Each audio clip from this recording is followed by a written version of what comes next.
اكيد جوعتك النهارده. 5 دقايق والاكل يكون جاهز. بس انا مبسوطه قوي النهارده يا سامي. خلاص يا حبيبي، جت الموافقه على الهجره. اذا كان على الاجزخانه نبيعها، الشقه نسيبها احتياطي. ايه رايك؟ مش عايز تتكلم دلوقتي؟ براحتك. مالك يا سامي؟ ارجوك كلمني. النهارده حصل لي حته موقف بيخليني متضايق وبلوم نفسي. خير يا حبيبي؟ سلامتك، الف سلامه. ارجوك احكي لي. محسن شلقامي صاحبك العطار ده انسان مهذب ومحترم جدا. عمل لك ايه؟ ورطني حته ورطه مع مراته، مش عارف ازاي بقى هشيل اثرها من جواها ومن عندي انا كمان.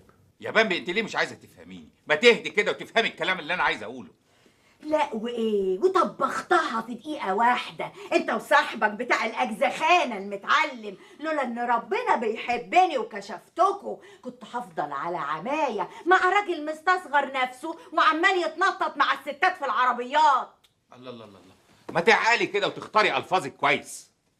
يا اخويا كفاياك مواعظ بقى، ما انت اتكشفت واللي كان خلاص خلاص، ما عادش لايق عليك تمثيلية الراجل الموزون. يا ستي افهميني افهميني وسيبيني اوضح لك. اتفضل وضح لي، انا سامعاك. بصراحه يعني وهو انا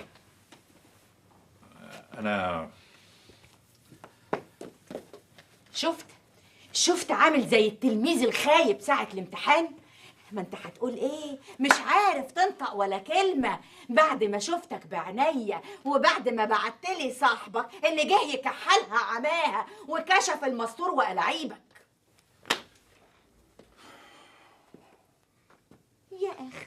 يا اخي حس على دمك، بص لولادك الغلابة المساكين دول. انت ايه شعورك واحساسك ماتوا خلاص، قلبك بقى كله ايه؟ والله العظيم انا ما عندي عز من ولادي، انا كل اللي بعمله ده علشانهم، عايز الاقي لهم حل. حل ايه يا ابو حل؟ خش في عب خش. الحل ده هيجي منين؟ من السنيوره اللي كانت بتتصرمح معاك في العربيه؟ تقدر تقول لي تطلع مين الهانم دي؟ شوف بقى يا سي محسن، من النهارده البيت ده ما يسعنيش انا وانت.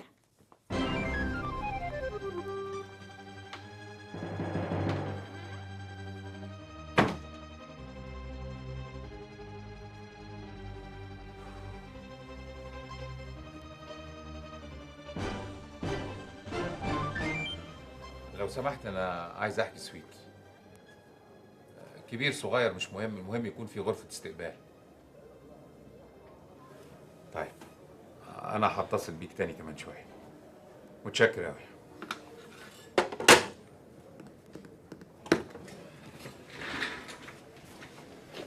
مساء الخير. مساء النور. ايه ده حضرتك مروح يا بيه؟ لا انا ماشي بس مش مروح. عندك مشوار؟ تقريبا. المهم قول لي انت عملت ايه الاول؟ اهو ماشي في الاجراءات. يعني لا خلصت حاجة ولا سجلت يا مقبل؟ انا كنت عايز اشرح لحضرتك. تشرح لي ايه بس يا مقبل؟ هتسجلهم امتى؟ لما الولاد يطلع لهم شنب؟ عموما انا مقدر انفعالك علشان ظروفك. لو كنت مقدر انفعالي مظبوط كان زمانك سجلت الاولاد. ما انا مش عايز ازود همومك يا ابيه. انت كده بتضاعف همومي يا مقبل. بصراحه انا مش عايز اطلب منك مصاريف، وانا اليومين دول مزنوق شويه والمكتب ما فيهوش قضايا والسوق نايم. يعني عاوز كام؟ يعني في حدود 10,000 جنيه.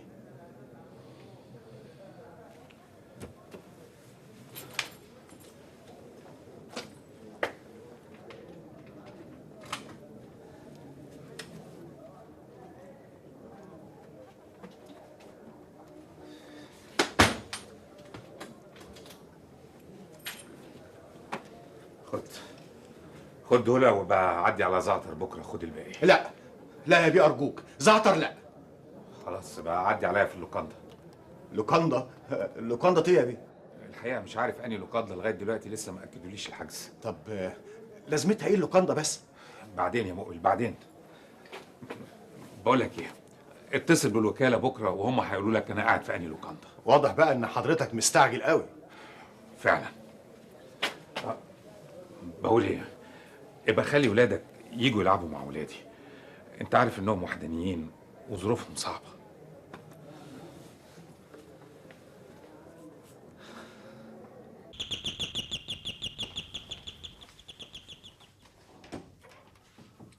مساء الخير. اهلا يا استاذ محسن. خير يا سيدي، جاي تورطني معاك في ايه تاني؟ اتفضل يا استاذ محسن.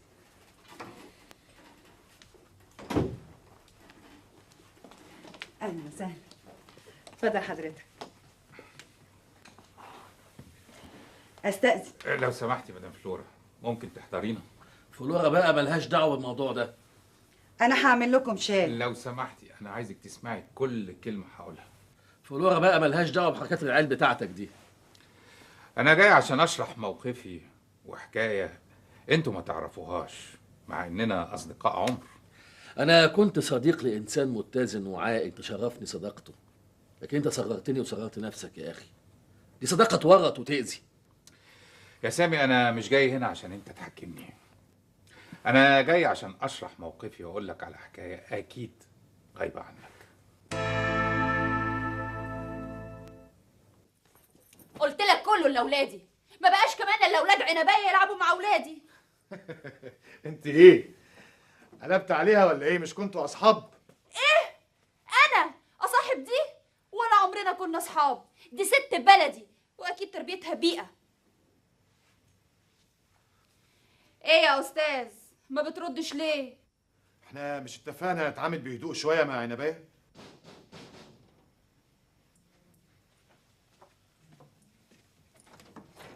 اهلا اهلا حبيبه بابا، اهلا اهلا اهلا اهلا اهلا اهلا.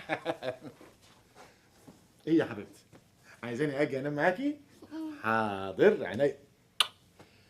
انت برضه مصره تخلي ولادي ما يروحوش يلعبوا مع ولاد عمهم؟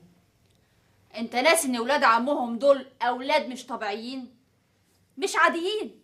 انت عايز تعقد ولادي ولا ايه؟ وادي يا سيدي حكايتي والاحداث اللي مرت بيا. انا اسف يا محسن، انا فعلا فهمتك غلط. على كل حال في موضوع كده عايز اكلمك فيه، يخصك وبالتالي يهمني. موضوع ايه يا محسن؟ خير. زميلك اللي كان بيشتغل معاك اللي اسمه معتز، ماله ده كمان؟ عاوز العمال اللي انت فصلتهم يرفعوا عليك قضيه. يا محسن دول سرقوا مخزن الاجزخانه. تعال خش، تعال خش يا ابني. حط الحاجة عندك، حط الحاجة عندك بالراحة. الله يكرمك، بالراحة بالراحة. أنت عارف الوقية بالشيء الفلاني، وأنت ما بيفهمش هيبوظ لنا الدنيا. أيوه ألو، أيوه. عايز إيه يا ست القندة أنت؟ أيوه القندة. بتأكدوا الحجز يا أستاذ محسن؟ في إيه كفاية الشر؟ سويت إيه؟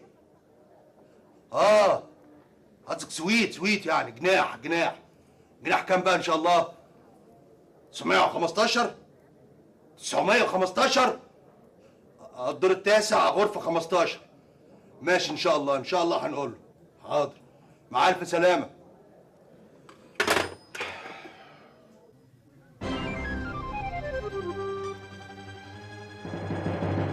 ايه ده؟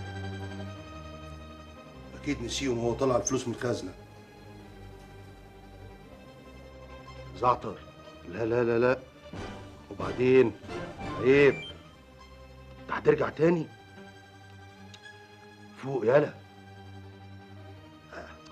افوق ايه؟ ما هم عمالين يبعزقوا شمال ويمين، وده يكبش في فلوس وده يكبش في بواكي، وانت عمال تكبش في كمون وبهارات وشطه وكراويه. بعدين يلا بقى بالهنا والشفا. لا مؤاخذة يا عم شلقام، ده شوية فكة بس كده. الناس كلها واحد، انت مش جاي من كوكب تاني ولا مخلوق سوبر لمجرد انك عندك صيدلية او صاحب عمل.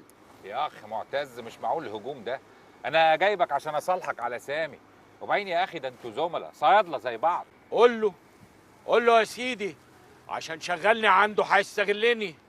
انا علشان فاهم حق الزماله سعيد بكل جهدي انك تشتغل بعد الظهر معايا مش عندي علشان تزود دخلك. يبقى انا والعمال ناخد نسبة من المبيعات. وانا مستعد نربط الاجر بالانتاج والارباح، ولو في خساره تبقى علينا كلنا. لا يا ناصح، الخساير دي مشكلة صاحب المال. عجبك الكلام ده يا محسن؟ يعني مصمم العمال يرفعوا قضيه. ما هو يا اما توافق يا انا وانت يا سامي والزمن طويل. عجبك الكلام ده؟ هتعمل ايه بقى؟ لسه متمسك بافكاره القديمه. كانت ظروف، ايامها كنا كلنا متحمسين يا محسن. مفيش فايده، افكار كلها متشابكه في بعض يا سامي. فين وفين عقبال ما تتفك من بعضها. اكيد جوعتك النهارده. 5 دقايق والاكل يكون جاهز. بس انا مبسوطه قوي النهارده يا سامي. خلاص يا حبيبي، جت الموافقه على الهجره. اذا كان على الاجزخانه نبيعها، الشقه نسيبها احتياطي. ايه رايك؟ مش عايز تتكلم دلوقتي؟ براحتك. مالك يا سامي؟ ارجوك كلمني. النهارده حصل لي حته موقف بيخليني متضايق وبلوم نفسي. خير يا حبيبي؟ سلامتك الف سلامه. ارجوك احكي لي. محسن شلقامي صاحبك العطار ده انسان مهذب ومحترم جدا. عمل لك ايه؟ ورطني حته ورطه مع مراته، مش عارف ازاي بقى هشيل اثرها من جواها ومن عندي انا كمان. يا بامبي انت ليه مش عايزه تفهميني؟ ما تهدي كده وتفهمي الكلام اللي انا عايز اقوله. لا وايه، وطبختها في دقيقة واحدة انت وصاحبك بتاع الاجزخانة المتعلم. لولا ان ربنا بيحبني وكشفتكوا كنت هفضل على عماية مع راجل مستصغر نفسه وعمال يتنطط مع الستات في العربيات. الله الله الله، ما تعالي كده وتختاري الفاظك كويس. يا اخويا كفاياك مواعظ بقى، ما انت اتكشفت واللي كان خلاص خلاص، ما عادش لايق عليك تمثيلية الراجل الموزون. يا ستي افهميني افهميني وسيبيني اوضح لك. اتفضل وضح لي، انا سامعاك. بصراحة يعني وهو أنا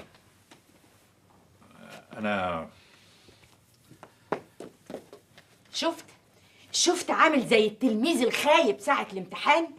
ما انت هتقول ايه؟ مش عارف تنطق ولا كلمة بعد ما شفتك بعينيا وبعد ما بعتلي صاحبك اللي جه يكحلها عماها وكشف المستور وألاعيبك.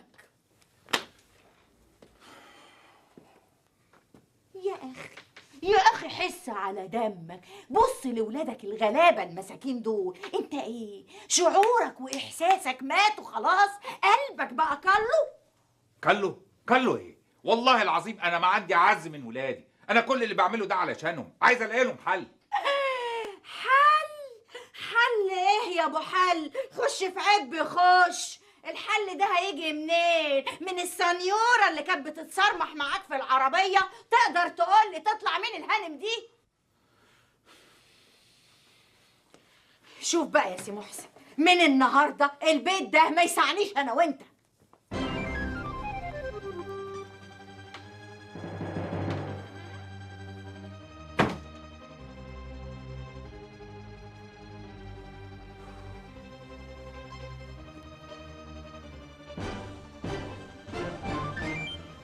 لو سمحت انا عايز احجز سويت.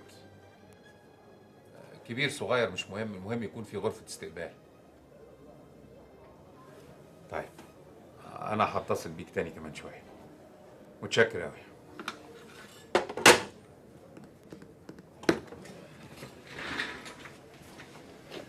مساء الخير. مساء النور.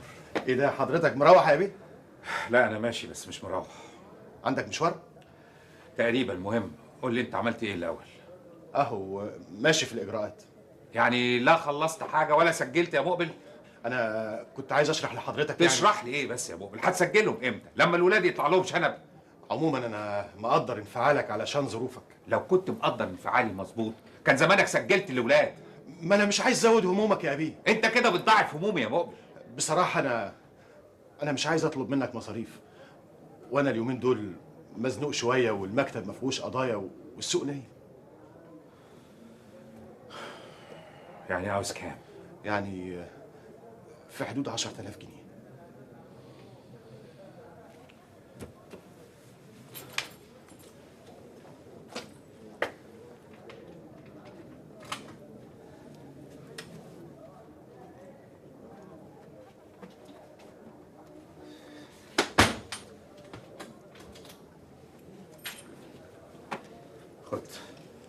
خد دول وبقى عدي على زعتر بكره خد الباقي. لا لا يا بيه ارجوك، زعتر لا. خلاص بقى عدي عليا في اللوكاندا. لوكاندا؟ لوكاندا ايه يا بيه؟ الحقيقه مش عارف انهي لوكاندا لغايه دلوقتي لسه ما اكدوليش الحجز. طب لازمتها ايه اللوكاندا بس؟ بعدين يا مقبل بعدين. بقول لك ايه، اتصل بالوكاله بكره وهم هيقولوا لك انا قاعد في انهي لوكاندا. واضح بقى ان حضرتك مستعجل قوي. فعلا. بقول ايه، ابقى خلي ولادك يجوا يلعبوا مع ولادي. انت عارف انهم وحدانيين وظروفهم صعبه.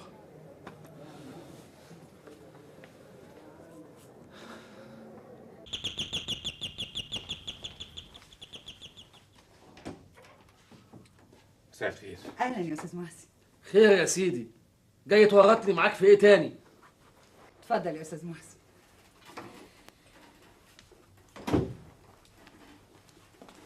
اهلا وسهلا. اتفضل حضرتك. استاذن. لو سمحتي مدام فلورا، ممكن تحضرينا؟ فلورا بقى ملهاش دعوه بالموضوع ده. انا هعمل لكم شاي. لو سمحتي انا عايزك تسمعي كل كلمه هقولها. فلورا بقى ملهاش دعوه بحركات العيال بتاعتك دي. انا جاي عشان اشرح موقفي وحكايه انتوا ما تعرفوهاش، مع اننا اصدقاء عمر. انا كنت صديق لانسان متزن وعاقل تشرفني صداقته، لكن انت صغرتني وصغرت نفسك يا اخي. دي صداقه تورط وتاذي. يا سامي انا مش جاي هنا عشان انت تحكمني، انا جاي عشان اشرح موقفي واقول لك على حكايه اكيد غايبه عنك. قلت لك كله لاولادي، ما بقاش كمان الا اولاد عنبيه يلعبوا مع اولادي. انت ايه؟ قلبت عليها ولا ايه؟ مش كنتوا اصحاب؟ ايه؟ انا اصاحب دي؟ ولا عمرنا كنا اصحاب. دي ست بلدي واكيد تربيتها بيئه. ايه يا استاذ ما بتردش ليه؟ احنا مش اتفقنا نتعامل بهدوء شويه مع عنبايه؟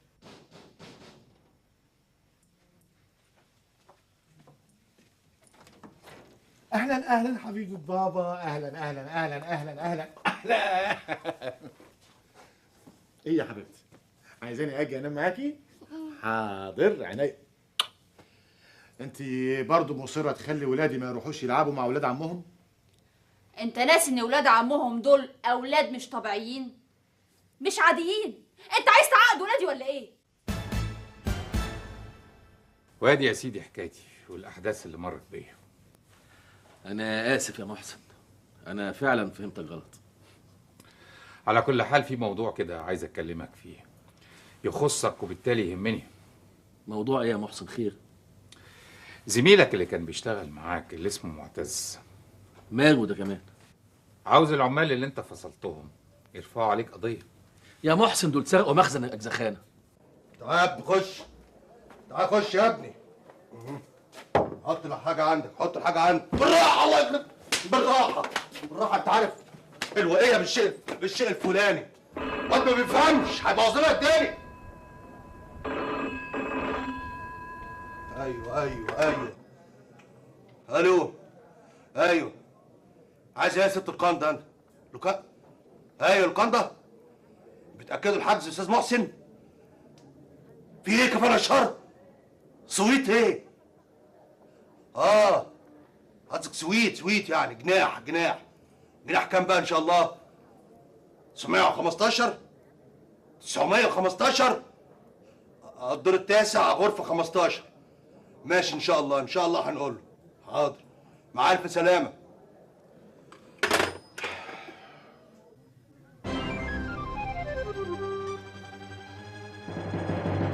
ايه ده؟ اكيد نسيهم وهو طلع الفلوس من الخزنه. زعتر لا وبعدين عيب، انت هترجع تاني؟ فوق يالا، افوق ايه؟ ما هم عمالين يبعزقوا شمال ويمين، وده يكبش في فلوس وده يكبش في بواكي، وانت عمال تكبش في كمون وبهارات وشطه وكراويه. بعدين يلا بقى بالهنا والشفا. لا مؤاخذة يا عم شلقام، ده شوية فكة بس كده. الناس كلها واحد. انت مش جاي من كوكب تاني ولا مخلوق سوبر لمجرد انك عندك صيدلية او صاحب عمل. يا اخ معتز مش معقول الهجوم ده. انا جايبك عشان اصالحك على سامي، وبعدين يا اخي ده انتوا زملاء صيادله زي بعض. قول له يا سيدي، عشان شغلني عنده هيستغلني. انا علشان فاهم حق الزماله سعيد بكل جهدي انك تشتغل بعد الظهر معايا مش عندي علشان تزود دخلك. يبقى انا والعمال ناخد نسبة من المبيعات. وانا مستعد نربط الاجر بالانتاج والارباح، ولو في خساره تبقى علينا كلنا. لا يا ناصح، الخساير دي مشكلة صاحب المال. عجبك الكلام ده يا محسن؟ يعني مصمم العمال يرفعوا قضيه. ما هو يا اما توافق يا انا وانت يا سامي والزمن طويل. عجبك الكلام ده؟ هتعمل ايه بقى؟ لسه متمسك بافكاره القديمه. كانت ظروف، ايامها كنا كلنا متحمسين يا محسن. مفيش فايده، افكار كلها متشابكه في بعض يا سامي. فين وفين عقبال ما تتفك من بعضها.